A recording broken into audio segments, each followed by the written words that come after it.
Страховщик, который пытается там, как вы говорите, на ком-то нажиться, да? Еще раз, я не становлюсь на сторону тех, кто среди страховщиков наверняка пытается максимизировать свой доход за счет простого потребителя. С такими будем бороться и мы, и мегарегулятор Центральный банк. Потому что нам это неинтересно, мы теряем бизнес в результате таких уродов, да?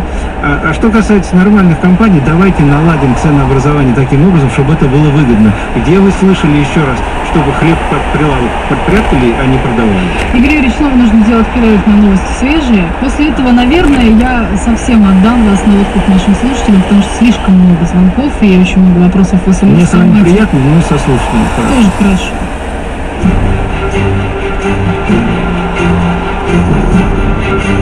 В эфире Лайв.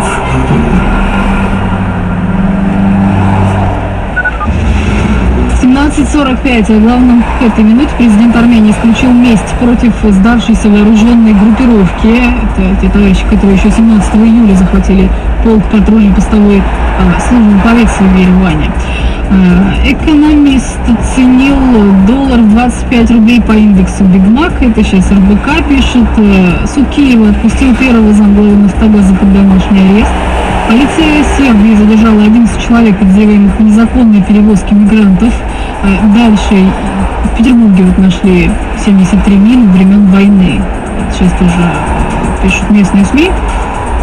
Далее во Франции закрыли 20 мечетей и молельных домов. Понятно, с чем это связано. Японское метеоагентство по ошибке сообщило о землетрясении магнитудой 9,1 в районе Токио.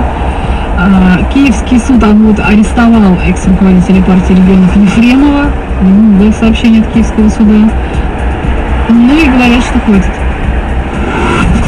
В Петербурге сейчас пробки 5 баллов, в Москве тем временем 3 по-прежнему. На Минской улице от Мосфильмовской до Кутузовского затор на 35 минут, на полчаса пробка на МКАД на внутренней стороне от Путилковского шоссе до улицы Свободы, на 25 минут затор на Носовихинском от Южной улицы до шоссе Ильича и на 20 минут пробки на МКАД на внутренней. Первая от Молодогвардейской улицы до Рублево-Успенского шоссе, вторая от Библиотечного проезда до Дмитровского шоссе. 20 градусов в эти минуты в Петербурге пасмурно, скоро должен начаться довольно сильный дождь. Завтра 21 максимум и весь день то солнце, то облака, то осадки. Очень переменчивая погода.